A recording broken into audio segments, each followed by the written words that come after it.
Alors, c'est un peu les questions sur lesquelles je terminerai. Il n'y a plus de parcelles. Encore une fois, je décris des opérations qui sont exceptionnelles, mais qui représentent une tendance. Il faut être clair là-dessus. Donc, il n'y a plus de parcelles. Il n'y a plus de parcelles, et c'est l'îlot ouvert, l'îlot comme unité d'opération. Et dans cette situation, ce à quoi on assiste très très souvent, alors on peut appeler ça un macrolot maintenant. Un macrolot, c'est, pour moi, si j'en donne une définition très très rapide, c'est un îlot dans lequel sont imbriqués, et j'insiste sur le mot imbrication, sont imbriqués des programmes différents, logements sociaux, bureaux, logements privés, équipements, etc., dans lesquels sont imbriqués. Et, disons, le macrolot le plus radical, c'est celui qui imbrique tous les éléments sans qu'aucun d'entre eux ne puisse être séparé de l'ensemble. C'est ça. C'est ça. Et dans beaucoup d'opérations, c'est ça. C'est-à-dire, tout est mêlé de telle sorte qu'aucun je peux l'extraire de l'ensemble. Il fait partie vraiment de façon complètement organique de l'ensemble. Alors ça, dans cette situation-là, au fond, avec cet îlot ouvert, on a vu apparaître cette forme urbaine qui se généralise aussi, ou qui a tendance à généraliser. Il y a même certains architectes qui le théorisent, à savoir que, au fond, la forme de la ville contemporaine, c'est une forme de ville faite avec des plots, c'est-à-dire des bâtiments qui sont séparés les uns des autres. Et ces bâtiments séparés les uns des autres, on l'avait déjà vu à Boulogne, on l'avait déjà vu à Seine-Rive, évidemment à Paris-Rive-Gauche. Je dis toujours Seine-Rive-Gauche parce que c'est... Pardon ? Oui, aussi. Oui, il y en a. Oui, mais bon, c'était un peu particulier, Reuilly, parce que c'était deux plots qui permettaient d'ouvrir l'espace par rapport à la barre qui était derrière. Tandis que c'est intrinsèque au quartier Masséna qu'on fabrique des plots. Intrinsèque, puisque les éléments sont plutôt verticaux sur des parcelles relativement petites, et donc ce sont des éléments qui ont... Porzampar parlait souvent de totems, ce sont comme des totems. Donc ce sont des éléments verticaux. Et puis on le voit à Boulogne, c'est un peu la même chose, on le verra bien sûr dans d'autres opérations. Un plot, ça se définit par quoi? Ça se définit par une cage d'escalier et d'ascenseur qui distribue un maximum de logements. Et au fond, le désir du plot, c'est de devenir une tour. C'est ça son désir. Alors dans cette situation-là, on assiste à un principe qui est mis en place aussi, qui est un principe de fractionnement. On fractionne et c'est le paysage que ça produit. Un paysage fractionné jusqu'à Clichy-Batignolles, c'est exactement comme ça. Et on peut se poser la question, au fond, ces plots, c'est-à-dire ces bâtiments qui sont des bâtiments unitaires, est-ce qu'ils apportent toujours la meilleure chose par rapport aux qualités du logement? Parce qu'un plot, c'est très très difficile, un plot, de faire en sorte que toutes les façades soient bien orientées quand même, si on met un maximum de logements. Même s'il y en a qui racontent qu'on peut y arriver quand même, c'est quand même pas tout à fait évident. Mais aussi le plot, il a tendance à grossir, évidemment sous l'effet des charges foncières qu'on impose aux maîtres d'ouvrage privés. Je ne mets pas du tout ça de côté. Et si je regarde quelque chose comme l'opération de Lazac-Claude Bernard, au fond, on assiste quoi? On assiste à ces gros plots. Et ces gros plots, ils peuvent avoir deux cages d'escalier, en l'occurrence ici, et on voit réapparaître certains éléments, mais qu'on croyait avoir disparu définitivement des typologies de logement, notamment la courette. Tiens, là, il y a une courette. Une courette, mais attendez, c'est presque... C'est haussmannien, ça. Même après Haussmann, on s'en est passé de ces courettes. Donc, la courette, sur ces courettes, il y a des pièces qui donnent. Évidemment, on ne peut pas les appeler pièces, donc c'est des bureaux. On les appelle bureaux. Mais elles ont la forme d'une chambre, ce sera des chambres, quoi. Mais on n'a pas le droit d'appeler ça une chambre, puisqu'il n'y a pas les prospects, il n'y a pas les distances, rien de tout ça. Alors, ou bien on fait des courettes, ou bien on fait des bâtiments qui sont creusés comme ça pour aller au centre, pour que la lumière arrive quand même au centre, avec ces espèces d'œillères. Vous imaginez que le logement du milieu, quand même, il est entre deux murs, quoi. Donc, cette question-là, c'est quand même une question assez inquiétante par rapport à la qualité du logement lui-même. Je ne sais pas s'il y a progrès. Voilà, je ne sais pas s'il y a toujours progrès. On peut facilement se poser cette question. Deuxième question, c'est comment, si on a affaire à des opérations qui sont excessivement imbriquées les unes dans un aux autres, comment est-ce qu'on imagine la mutabilité? Il n'y a plus de parcelles. Comment est-ce que vous imaginez, on va démolir quoi, par exemple, si on substitue quelque chose à autre chose? L'entier de l'îlot? ou un bâtiment? Hyper compliqué quand même à réfléchir à ça. Hyper compliqué. Et plus l'opération est grande, évidemment, plus c'est compliqué. Alors c'est pour ça que je disais que Boulogne, ça restait encore sage par rapport à ça. Et dans ces cas-là, au fond, qu'est-ce qu'on peut imaginer? Pour moi, il n'y a qu'une solution. Enfin, si je vais jusqu'au bout, je me dis, bon, la solution, c'est effectivement que les bâtiments soient mutables eux-mêmes. Mais là, il y a une condition constructive. Il faut en finir avec les voiles porteurs de béton armé. Et ça, ce n'est pas une question simplement des maîtres d'ouvrage, c'est une question aussi des entreprises. Mais il va bien falloir discuter avec eux un jour ou l'autre pour que Vinci, Bouygues et Eiffage en finissent avec les voiles porteurs en béton armé, qui construisent quasiment tous les bâtiments de logement français. Bon, je prends cet exemple-là parce que cet exemple, il est presque évident. C'est-à-dire, concours. Concours, évidemment, les architectes, évidemment, projet qui doit se présenter comme éminemment durable, éminemment développement durable, etc. Donc, projet des architectes, point porteur, etc. Et qu'est-ce qui passe à la réalisation? Ça devient des voiles. Donc, je comprends que ça devienne des voiles, hein, parce que, je veux dire, les conditions économiques ne sont pas là, etc. Tout un tas de raisons. Ça, je le comprends parfaitement. Mais le problème, il est, à un moment, il est là. Comment est-ce que cette chose va effectivement pouvoir muter, pouvoir bouger?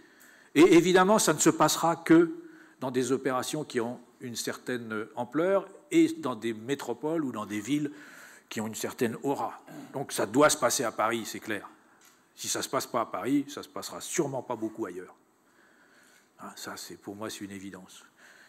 Alors, et aussi en remarquant que dans les autres pays, attendez, les voiles porteurs, on n'en fait pas tant que ça. On en fait un peu, mais pas tant que ça. Ce n'est pas général, pas du tout.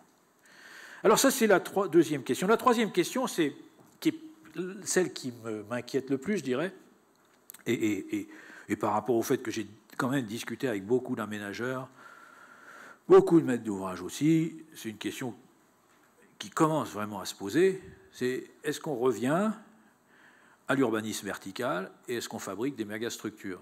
Alors les mégastructures, c'est quelque chose qu'on a bien connu dans les années 60-70. Dans l'imaginaire des architectes, alors n'en parlons pas, c'était une espèce de chose extraordinaire, mais en même temps, toutes celles qu'on a pu réaliser, catastrophe. Parlons des Olympiades, parlons du front de Seine, parlons de Bobigny, parlons d'Argenteuil, parlons des villes nouvelles, n'en parlons pas, Noisy-le-Grand, Évry.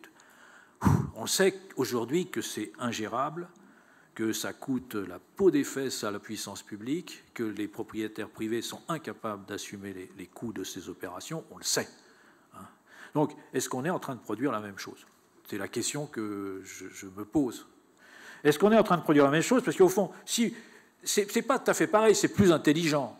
On est plus intelligent quand même. Alors donc, comme on est plus intelligent, on ne reprend pas la coupe de monsieur Hollet pour le front de Seine. Et on ne reprend pas tout à fait la coupe.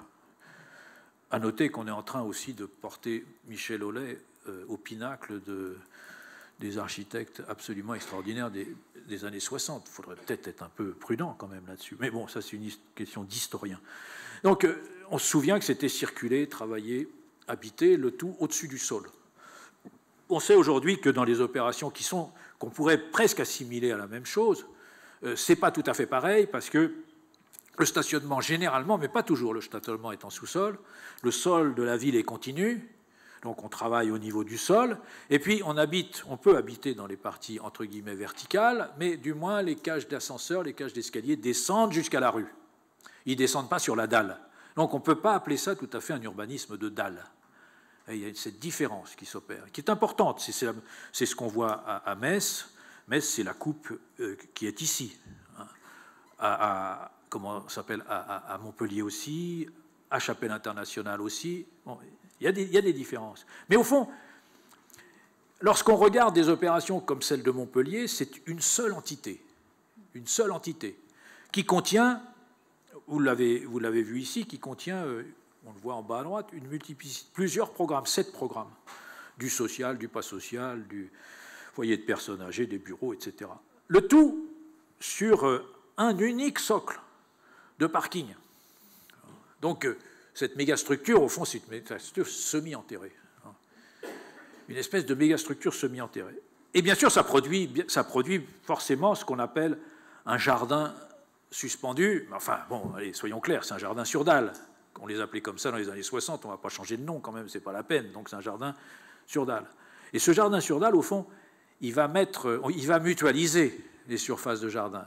Mais à Montpellier, je vous promets, d'après ce qui m'a été raconté, qu'avant que le jardin devienne collectif avec tous les différences dans les logements qui sont là, ce n'est pas une évidence. Alors dans d'autres situations, ça le sera, parce que la ville imposera, mais enfin, on ne sait pas non plus ce que ça peut devenir à terme.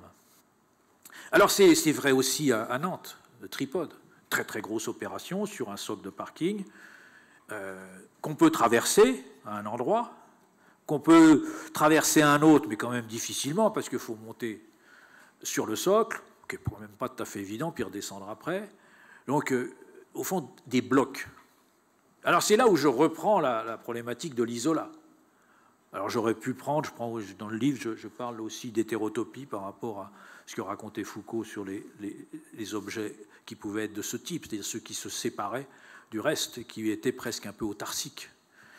Alors c'est vrai aussi, bien sûr, à Bordeaux, avec l'îlot Armagnac, mais qui mêle encore de façon plus inextricable les programmes. On m'a raconté que quand les Hollandais sont venus visiter ça, ils ont dit « Mais attendez, là, pourquoi vous faites tout cette imbrication pas possible? C'est utile? Pas forcément. D'autant plus que, excusez-moi, mais dans le quartier Saint-Jean-Belsier, il y a de la place où on veut. Où on veut. C'est pas une question de « il n'y a pas de place, il faut vraiment se mettre tous ensemble ». Il y a de la place où on veut, même juste à côté. Donc toutes ces questions-là, c'est vraiment des questions qui sont pour moi posées par cette manière dont ces opérations se développent. Alors on peut, bien sûr, Chapelle internationale, de façon plus douce, une petite, on croit que ce n'est pas tout à fait une mégastructure, mais quand même c'en est une, quelque part, parce que tout l'ensemble est lié, notamment au niveau du parking, alors que ça pourrait très certainement être découpé légèrement différemment, ça marcherait sans doute tout aussi bien. Mais cette espèce de volonté aussi, ou d'idée qu'il faut rassembler toutes les choses comme ça dans un seul ensemble. Bien sûr, moi, pour avoir été prof, et pour être encore prof dans une école d'architecture, je vous promets que ce genre de projet, où on mêle tout, c'est vraiment... comment dire, c'est le plaisir aussi même de celui qui enseigne de faire ce genre de choses, le plaisir de celui qui enseigne. On fait faire aux étudiants des trucs pas possibles où tout est mélangé, mais évidemment on ne se pose jamais la question de savoir comment est-ce que ces choses-là peuvent être effectivement mélangées. Et surtout on ne se pose pas la question de savoir comment est-ce que ces choses-là peuvent à long terme évoluer et peuvent à long terme être gérées. Parce que, bon, on peut poser l'hypothèse très très bête que toute copropriété, plus grande elle est, plus les charges sont élevées. Ça, je pense que tout le monde sera d'accord avec ça. Donc, on va se retrouver. Est-ce qu'on va se retrouver avec des copropriétés où les propriétaires seront incapables d'assumer la maintenance de leur propriété? C'est ce qui se passe à Argenteuil. Ils sont propriétaires, les gens. Ils sont incapables d'assumer les frais de copropriété. Donc, c'est la puissance publique, bien sûr, qui vient à leur place, difficilement quand même, parce que les villes, elles ne sont pas si riches que ça, mais elles sont quand même obligées. Et surtout, autre conséquence sociologique, alors là je vais me faire sociologue, je me suis fait raconter à Argenteuil, les gens sont assignés à résidence. Ils ne peuvent pas vendre leur appartement. Parce qu'ils n'ont pas d'acheteurs qui veulent payer des charges pareilles, dans des situations aussi qui sont inextricables et compliquées. Donc, est-ce qu'il ne faut pas un peu repenser tout ça ? Est-ce qu'il ne faut pas un peu repenser tout ça et faire en sorte que, dernier lieu, ces questions... faudrait qu'on le démontre. Alors, la question, c'est la question du paysage urbain. Donc, quel paysage? Les avantages du macrolot, on les a vus, il y en a.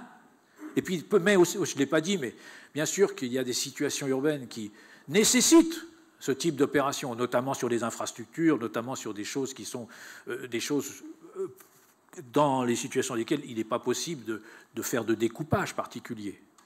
Donc, les désavantages, au fond, je les ai posés. comment est-ce qu'on fait en sorte que ces questions, on les résolve? On les résolve, bien sûr. Et on trouve des modalités pour que les choses s'améliorent, puisqu'on est là pour ça. Comment éviter que les macrolos fabriquent des ensembles repliés sur eux-mêmes, des isolats, et que la ville devienne comme une espèce de collection d'isolats? On le voit dans certains quartiers, et même dans certaines villes étrangères. Vous savez, c'est pas mal, mais on a un peu... C'est pas vraiment un paysage urbain qui est toujours extraordinaire non plus, ces espèces d'isolats qui sont les uns à côté des autres. Doit-on repenser les unités foncières? Et la fabrique de la ville par îlot entier est-elle une nécessité, une obligation? Pour moi, ce n'est pas une évidence.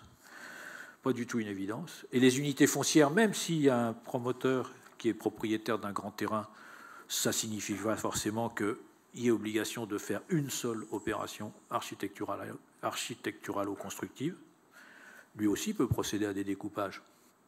Et puis, quatrième question, les espaces publics et les espaces libres privés doivent être toujours en continuité afin d'inviter les podiums, les dalles et autres socles? Même si les socles, on sait que ça coûte moins cher. Oui, je sais que ça coûte moins cher. Mais est-ce que c'est une solution? On fabrique une ville où il y a des îlots. Pour en faire le tour, il faut faire 300 mètres. Hein, ce n'est pas forcément la ville dont on rêve. Donc, comment est-ce qu'on résout ce type de problème? C'est-à-dire éviter au maximum tout podium. Et puis, quatrième chose, pour revenir cinquième chose, pour revenir au propos du début, les bâtiments, qu'est-ce que les bâtiments ont en commun pour fabriquer un paysage urbain, et qui ne réside pas seulement dans les différences et la diversité des architectures, parce que malgré tout, les bâtiments, ils doivent avoir quelque chose de commun. Alors vous me direz, c'est la coordination. Non, ça ne suffit pas. Ça ne suffit pas. Ça veut dire que la puissance publique, quelque part, elle a son mot à dire. Mais en ce moment, évidemment, la plupart du temps, elle n'a qu'un mot à la bouche, diversité. Ce qui fait, évidemment, une ville qui souvent ressemble à une espèce de, je ne sais pas trop quoi, une espèce de choses très, très diverses et très, au fond, où il n'y a plus aucune communauté, quasiment, entre les bâtiments. Voilà, toutes ces questions, je n'ai pas de réponse, mais je pense que j'ai fait ce que j'ai pu pour essayer de les poser. Et c'est cette étude-là pour la ville qui m'a permis de les poser. Et je pense, pour une dernière chose aussi, on en viendra peut-être à ça aussi dans le débat, je l'avais dit à l'hôtel de ville, et Laurent Théry était là, j'avais dit, dans les grandes villes, la puissance publique, elle est forte. Elle peut imposer des exigences. C'est vrai à Boulogne, c'est vrai à Paris, c'est vrai malgré tout à Metz ou dans des situations comme ça. Elle peut imposer des exigences. Ces exigences qu'elle impose, sont-elles toujours les bonnes? Ça, c'est la question qu'on peut se poser. Mais dans les villes qui ont beaucoup moins de capacité, elles ne posent pas ces exigences. Elles ne peuvent pas le faire.